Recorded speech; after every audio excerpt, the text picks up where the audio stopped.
Bismillahirrahmanirrahim. Assalamualaikum warahmatullahi wabarakatuh. Apa kabar saudara? Semoga sehat walafiat. Kita akan diskusikan tentang garis batas kekuasaan. Saudara, kita sudah memahami bahwa kekuasaan itu akan membentuk kekuasaan dan atau sumber atau alat kekuasaan berikutnya. Maka kemudian kekuasaan itu akan makin besar, dan makin besar. Makin lama, dan makin lama. Volume kekuasaan bertambah, waktu kekuasaan juga bertambah.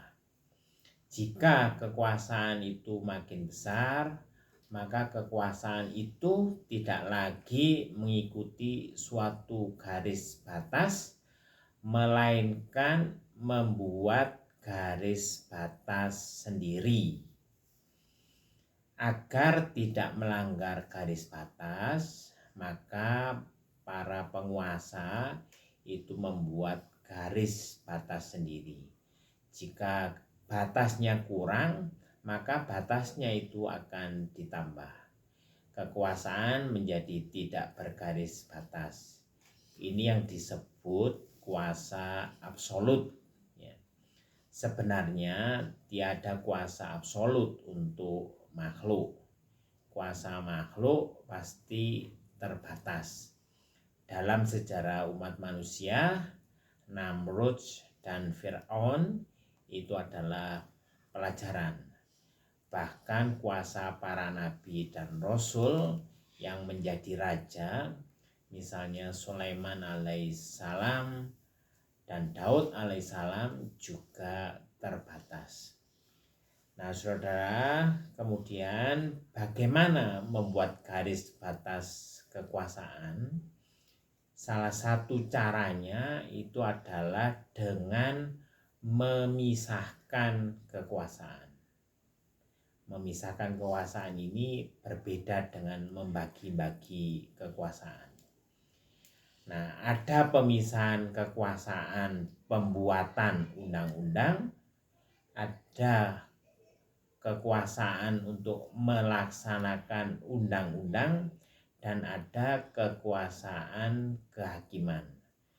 Pembuatan undang-undang kita beri tanda kutip karena undang-undang yang mengatur kehidupan manusia, binatang, dan tumbuhan dan seluruh makhluk itu sebenarnya dan seharusnya bukan dibuat manusia. Manusia hanya menjabarkan aturan yang sudah dibuat oleh Tuhan yang Maha Kuasa. Adalah bagian dari arogansi dan pasti keliru jika manusia membuat aturan itu. Penjabaran undang-undang ini sepenuhnya berdasarkan aturan Tuhan Yang Maha Esa. Ini dilakukan oleh lembaga politik. Dari sini kita bisa memahami bahwa lembaga politik itu mesti terdiri atas insan-insan politik yang baik. Maksudnya beritikat baik dan mempunyai hikmah, kebijaksanaan, serta cerdas. Pelaksanaan undang-undang itu adalah kewajiban administrasi negara atau administrasi publik.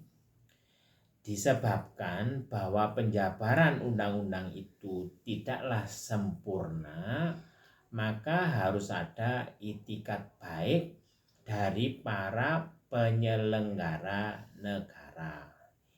Itikat baik hanya muncul dari orang-orang baik, dan sistem yang sudah baik semestinya mampu mencegah orang untuk tergoda dari perbuatan menyimpang.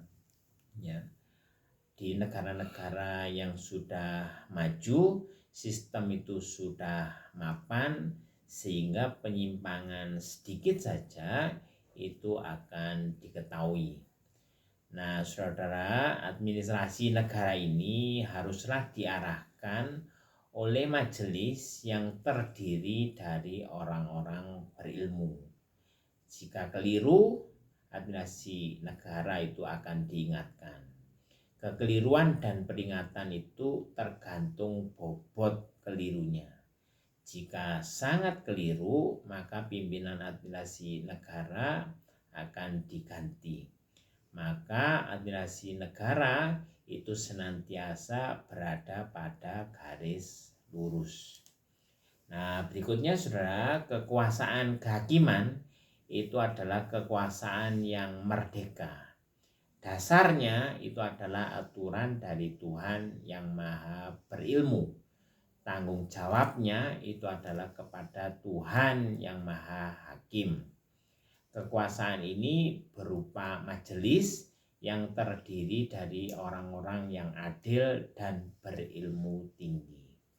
Maka kita memahami bahwa pemisahan kekuasaan itu adalah salah satu upaya membuat garis batas sehingga kekuasaan berada pada jalan yang lurus. Wallahu a'lam bishawab. Wassalamualaikum warahmatullahi wabarakatuh.